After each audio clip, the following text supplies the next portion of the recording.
Students good morning. Bal Sadhana group of institution की online classes में आज हम class 12th biology chapter 9 enzymes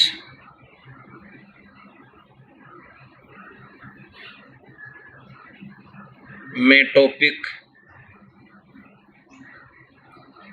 specific properties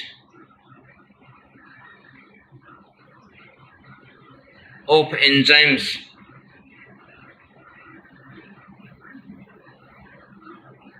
या हिंदी में कहेंगे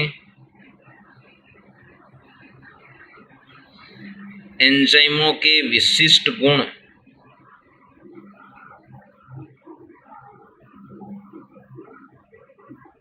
एंजाइमों के विशिष्ट सो topic is specific properties of enzymes या हिंदी में कहेंगे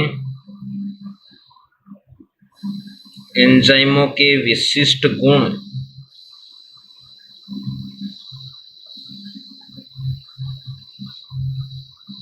students, enzyme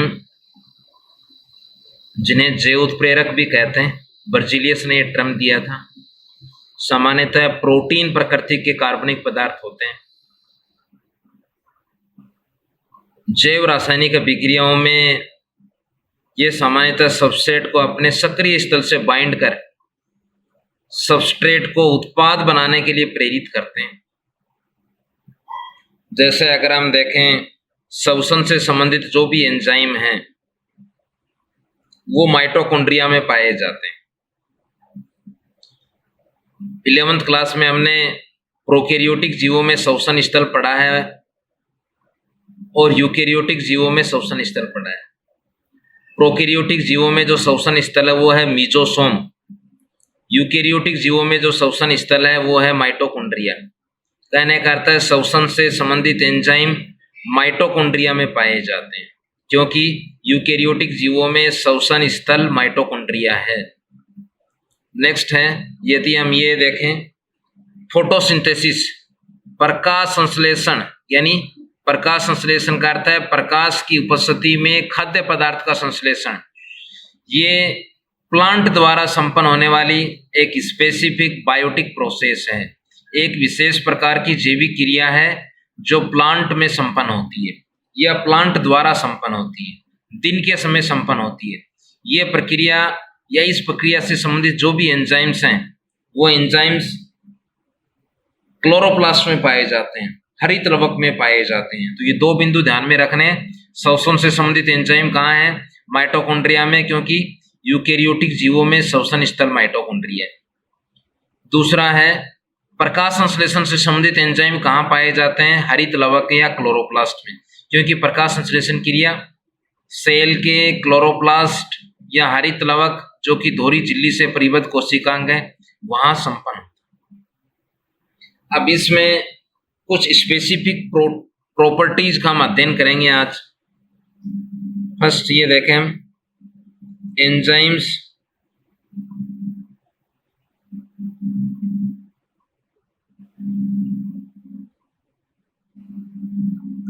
protein nature organic compound है।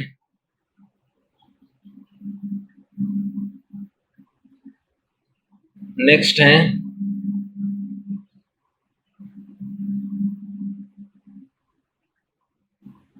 एंजाइमों में अनेक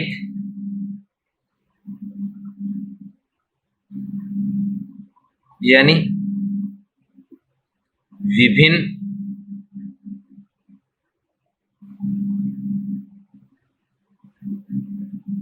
गुणों का व्यापारीकरण किया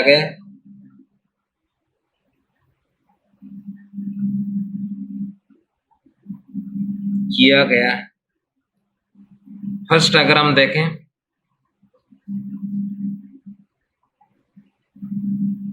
फर्स्ट प्रॉपर्टी है जो अभी परिचय के रूप में अपन ने लिया है, प्रोटीन नेचर, प्रोटीन प्रकृति। प्रीवियस ऑनलाइन क्लास में इससे संबंधित एक क्वेश्चन मैंने दिया था कि एक ऐसा एंजाइम जो प्रोटीन नेचर का नहीं है, राइबोजाइम, शेक व अल्टमान ने खोजा, आरएनए स्प्लाइसिंग, आरएनए संबंधन उसका कार्य है, आरएनए नेचर का होता है। तो ये बोल सकते हैं सभी एंजाइम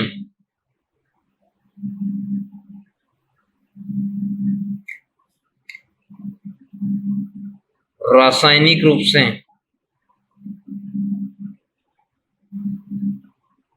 प्रोटीन होते हैं। प्रोटीन यानी कार्बन, हाइड्रोजन, ऑक्सीजन व नाइट्रोजन। दूसरा, इसकी मोनोमर को ध्यान में रखना, एकलक इकाई क्या है, सिंगल यूनिट क्या है, एमिनो एसिड।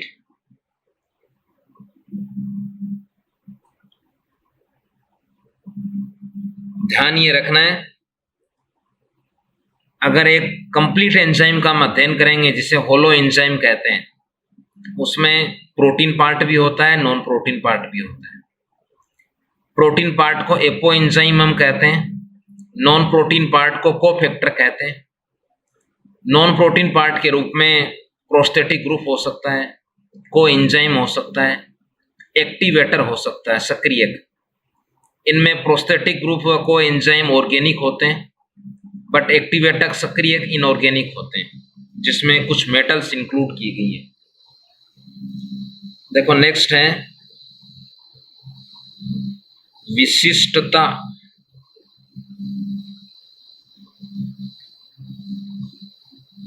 ये है, ध्यान रखना, एंजाइम की मुख्य प्रॉपर्टी है, मुख्य गुण है ये, क्योंकि इसके 2-3 हम टाइप्स लेंगे आगे। कहने का अर्थ है सभी एंजाइम विशिष्ट होते हैं, सभी एंजाइम्स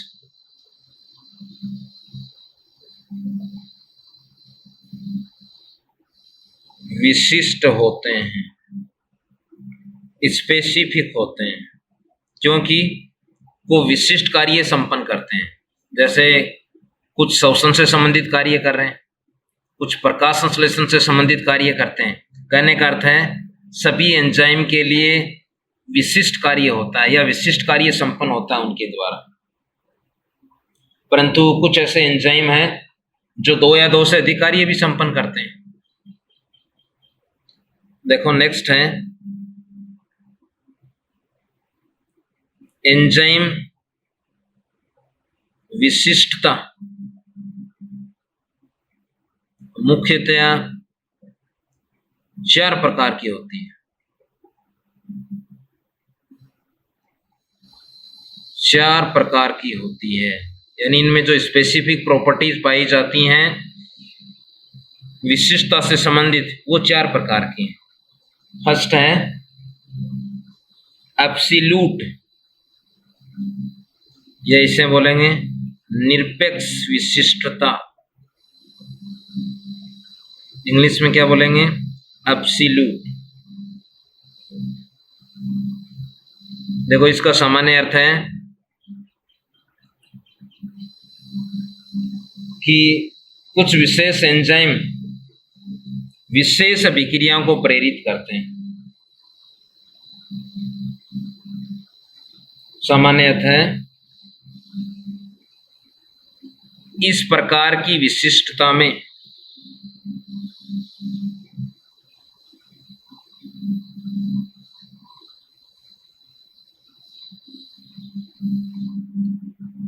विशेष एंजाइम या एक एंजाइम बोल सकते हो आप,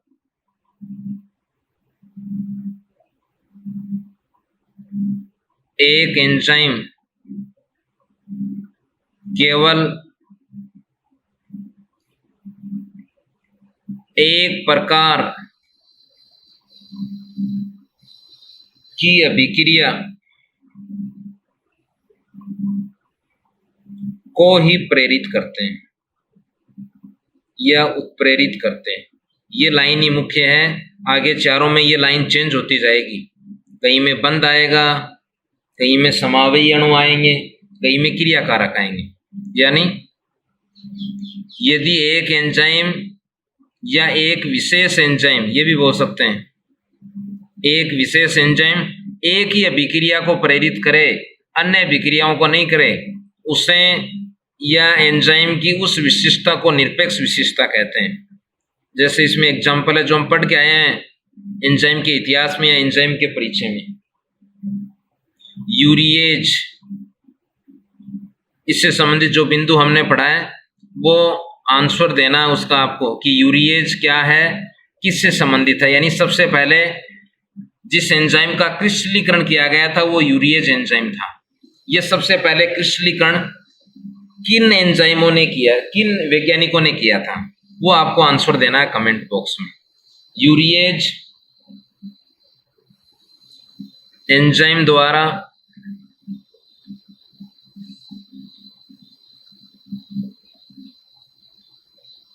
केवल विशिष्ट यूरिया का जल अपघटन किया जाता है।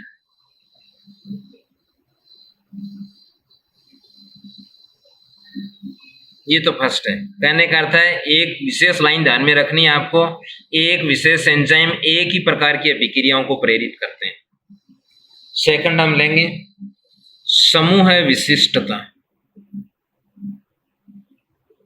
यहां एक ही प्रकार की अभिक्रियाओं के स्थान पर आ जाएगा क्रियाकारक सबस्ट्रेट।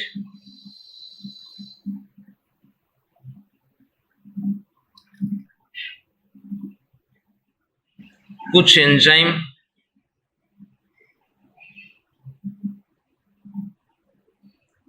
संबंधित क्रियाकारक सबस्ट्रेट बोलेंगे इंग्लिश में, क्रियाकारक यानी सबस्ट्रेट के समूह है, ध्यान कर लेना, के समूह पर ही उत्प्रेरण करते हैं। पहले वाले किस प्रकार है, एक विशिष्ट अभिक्रिया को ये विशेष प्रकार के क्रिया कारकों के समूह को ही उत्प्रेरित करते हैं।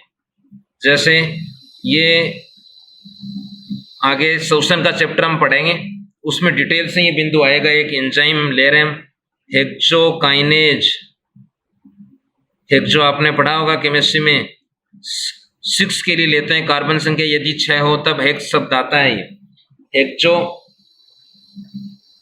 काइनेज एंजाइम विभिन्न हेक्सोज शर्कराओं पर क्रियाशील होता है, क्रियाशील होता है। अब आपने हेक्सोज शुगर पढ़ी होंगी, जैसे ग्लूकोज, फ्रक्टोज, दोनों हेक्सोज में ही आती हैं। थर्ड विशिष्टता देखो, बंध विशिष्टता, बॉन्ड से संबंधित है। पहली अभिक्रिया से, दूसरी क्रिया कारकों के समूह से, और तीसरी रासायनिक बंध से संबंधित है। कुछ एंजाइम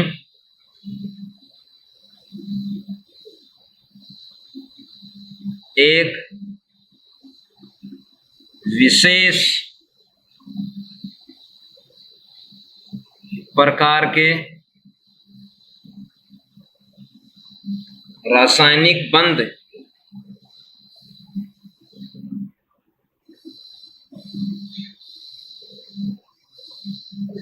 को ही पहचान कर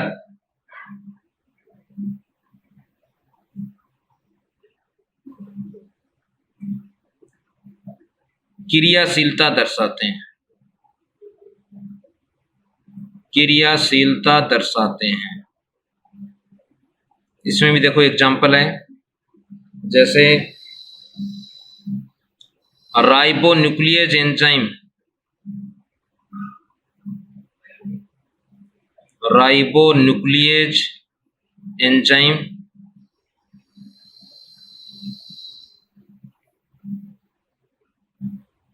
पिरिमिडीन क्षारक के 3 प्राइम, पिछले साल आए हैं आपके सामने, 3 days 5 days 3 प्राइम 5 प्राइम सिरे पर ही फोस्फो डाइएस्टर बंध का जल अपघटन करते हैं। अब तक हमने 3 विशिष्टता पढ़ी हैं, एक बार पुनः रिपीट कर रहे हैं, वंस अगेन। निरपेक्ष विशिष्टता, इसमें कुछ विशेष एंजाइम विशेष अभिक्रियाओं को उत्प्रेरित करते हैं। इस विशिष्टता यानी समूह विशिष्टता में कुछ एंजाइम कुछ क्रियाकारकों के समूह परिक्रियाशीलता या उन्हें उत्प्रेरित करते हैं, जैसे एक्सोकाइनेज सभी एक्सो शर्कराओं को उत्प्रेरित करते हैं। बंध विशिष्टता इसका अर्थ है कुछ एंजाइम कुछ विशिष्ट बंधों को पहचान कर उन पर क्रियाशीलता दर्शाते हैं, जैसे राइबोन्यूक्लियेज एंजाइम हमेशा 3 प्राइम पर उपस्थित पिरिमिडीन क्षारक के या पिरिमिडीन क्षारकों के मध्य उपस्थित फोस्फोडाइएस्टर बंध, डीएनए की संरचना बनाई थी पिछले साल, ये बिंदु आया आपके। एक वहां आपने ग्लाइकोसिडिक बंध पढ़ा है, एक फोस्फोडाइएस्टर बंध पढ़ा है। वैसे ग्लाइकोसिडिक बंध शर्कराओं के मध्य होता है, एस्टर बंध लिपिड के मध्य होता है, पेप्टाइड बंध प्रोटीन के मध्य होता है। नेक्स्ट है स्टीरियो त्रिविम विशिष्टता। स्टूडेंट्स, आपने केमिस्ट्री में समावेता पढ़ी होंगी, उनमें एक समावेता त्रिविम समावेता भी पढ़ी है आपने। त्रिविम है, प्रकाशीय समावेता है, आयनन है, वैसा ही एक टर्मिनोलॉजी है, एक आपने समावेता पढ़ी है त्रिविम, उस बेस पर इसको बोलेंगे त्रिविम विशिष्टता।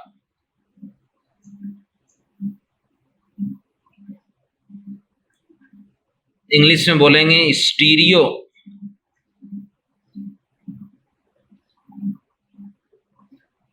अब ये ध्यान रखना इसमें कि यहां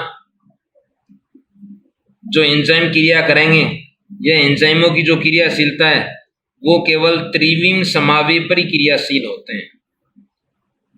ये बोल सकते हैं कुछ एंजाइम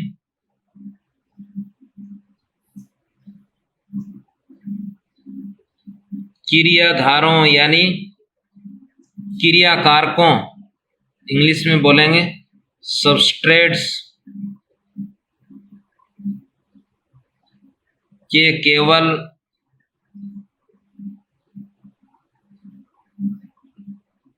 विशेष प्रकार के त्रिविम समावयी आइसोमर बोलते हैं पर ही क्रियाशील होते हैं।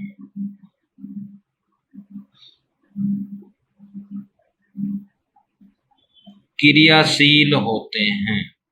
अब देखो, जैसे एक एग्जांपल है, इसमें मुख्य एग्जांपल है, एक एंजाइम है एमिनोअमल ऑक्सीडेज, जिनमें एज जुड़ रहा है वो सभी एंजाइम हैं। ये एल का अर्थ है लीवो, आपने डिटेल में पढ़ा होगा केमिस्ट्री में। तो लीवो का अर्थ क्या होता है ये आपको कमेंट बॉक्स में देना। एक आगे हम पढ़ेंगे, दूसरा डी एमिनो एसिड, एक एल एमिनो एसिड बोल सकते हो आप, एल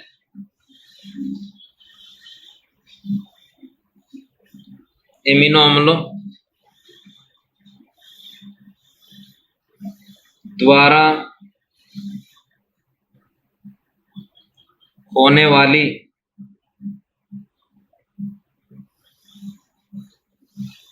अभिक्रियाओं को ही प्रेरित करते हैं, प्रेरित करते हैं।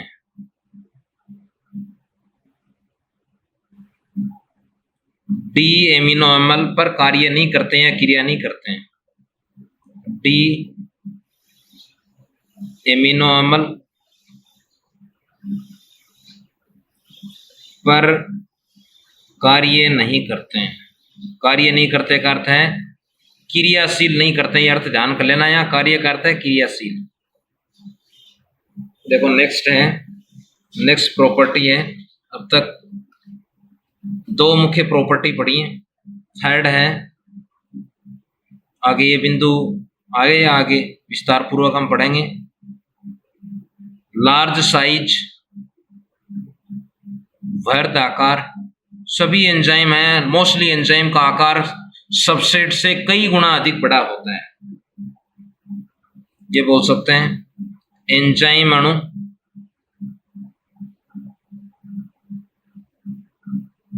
का आकार बड़ा होने के कारण, आकार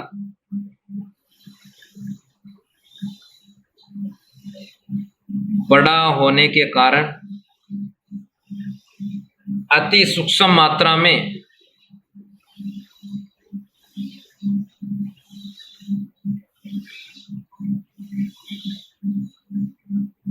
भी अधिक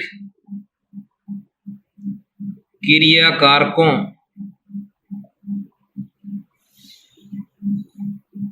को अभिक्रिया सतह प्रदान करते हैं,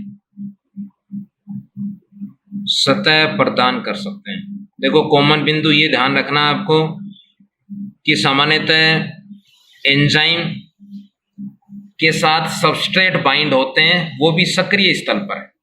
ये सक्रिय स्थल एंजाइम पर उपस्थित होते हैं और एंजाइम वो लार्ज इन साइज मॉलिक्यूल हैं, सबस्ट्रेट से काफी बड़े आकार के होते हैं। नेक्स्ट है एंजाइम इष्टता। एंजाइम इष्टता, इसे बोलेंगे एंजाइम ऑप्टिमा।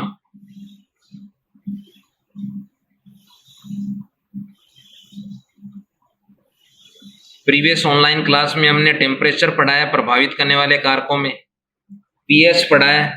कहने का अर्थ है लगभग सभी एंजाइम एक विशेष टेम्परेचर पर कार्य करते हैं जो कि 20 से 35 डिग्री सेल्सियस होता है। लगभग सभी एंजाइम की क्रियाशीलता के संदर्भ में विशेष पीएच पर सभी एंजाइम सक्रिय होते हैं, जैसे 5 से 7.5 पीएच के मध्य, उसी को बोलेंगे इष्टता। यानी विशेष लगभग सभी एंजाइम एक विशिष्ट इष्टता पर, एक विशिष्ट टेम्परेचर पर, एक विशिष्ट पीएच पर ही कार्य करते हैं। यह बोलते हैं सभी एंजाइम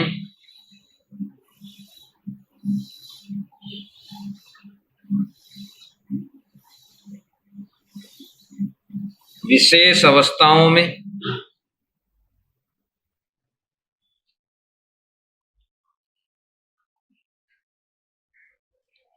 ही सर्वोत्तम क्रियाशील होते हैं।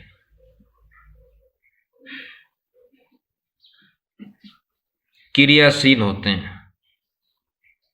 जैसे तापक्रम यदि हम देखें, टेम्परेचर 20 से 35 डिग्री सेल्सियस, यदि इसे 10 डिग्री हम बढ़ाएंगे तो एंजाइमेटिक एक्शन है वो 2 से 2.5 गुना तीव्र गति से संपन्न होगा। पीएच अगर हम देखेंगे सभी एंजाइम्स के लिए होता है लगभग 5 से 7.5 के मध्य। नेक्स्ट प्रॉपर्टी है अम्लीय एवं क्षारीय दोनों प्रकार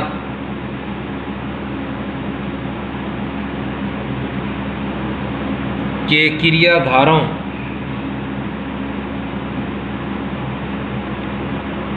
से क्रिया करने की क्षमता।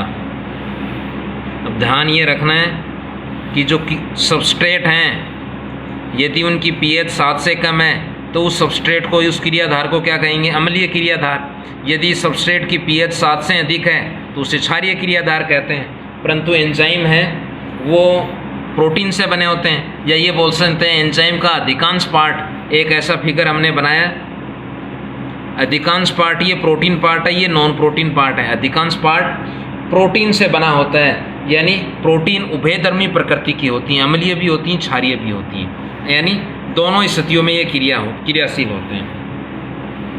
ये बोल सकते हैं एंजाइम का अधिकांश भाग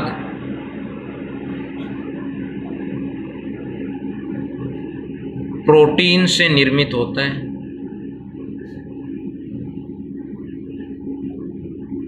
तथा प्रोटीन उभयधर्मी प्रकृति की होती हैं। कैसे निर्धारण करेंगे इनका? यदि जो एमिनो एसिड आपस में जुड़कर प्रोटीन बनाएंगे, यदि एमिनो एसिड अम्लीय प्रकृति के हैं तो बनने वाली प्रोटीन भी कैसी होगी? अम्लीय प्रकृति की। जैसे ग्लूटेमिक एसिड, ये अम्लीय प्रकृति का है। यदि वेलिन, एस्पार्टिक अम्ल, मुख्यतः ग्लूटेमिक और एस्पार्टिक अम्ल अम्लीय प्रकृति के होते हैं, यदि वो जुड़ेंगे और प्रोटीन बनाएंगे तो अम्लीय प्रकृति की होगी। यदि आर्जिनिन, ग्लाइसिन, ये एमिनो एसिड जुड़ेंगे तो क्षारीय प्रोटीन बनेगी।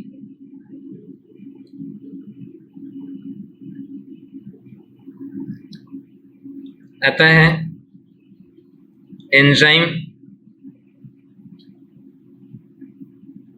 अम्लीय व क्षारीय यानी एसिडिक व एल्केलाइन दोनों सबस्ट्रेट से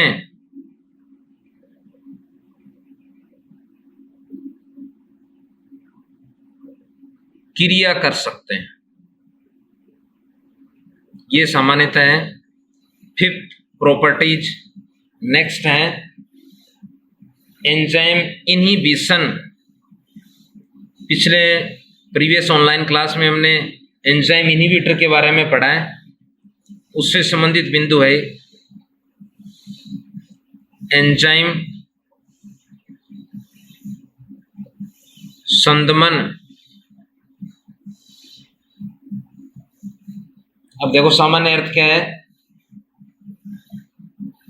वे रसायन, वे पदार्थ जो एंजाइम की क्रियाशीलता या उनकी उत्प्रेरण क्षमता को कम करते हैं उन्हें इनहिबिटर कहते हैं। प्रीवियस ऑनलाइन क्लास में हमने कॉम्पिटिटिव इनहिबिटर पढ़ा है, यानी जब क्रियाकारक व इनहिबिटर दोनों की शेप एंड साइज समान हो। सेकंड नॉन कॉम्पिटिटिव पढ़ा है, जब क्रियाकारक व निरोधक की आकृति समान नहीं हो। यदि आकृति समान होगी तो दोनों में एंजाइम के क्रिया स्थल से जुड़ने के लिए कंपटीशन होगा, परंतु यदि आकृति समान नहीं होगी अतः उनमें कंपटीशन नहीं होता है। परंतु नॉन कॉम्पिटिटिव में निरोधक पहले जुड़ जाते हैं और क्या कार्य कर देते हैं? एंजाइम की संरचना को ही परिवर्तित कर देते हैं, उसमें विकृति ला देते हैं। तो यहां अगर हम देखें, वे रसायन या पदार्थ जो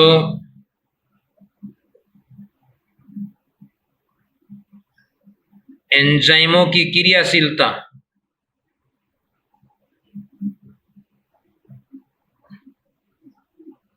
का संदमन करते हैं। संबंध का अर्थ है इनहिबिट।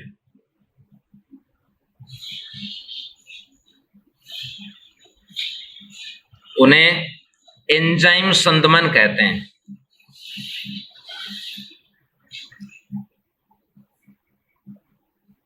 उन रसायनों को या पदार्थों को एंजाइम संदमन कहते हैं।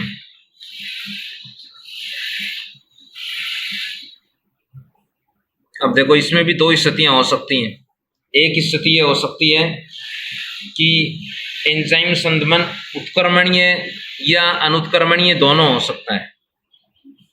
एंजाइम संदमन रिवर्सिबल, आपने रिएक्शन पढ़ी होंगी, रिवर्सिबल व इरिवर्सिबल, उत्क्रमणीय या अनुत्क्रमणीय हो सकता है। So students, today's topic properties of enzymes completed. So thanks, have a nice day.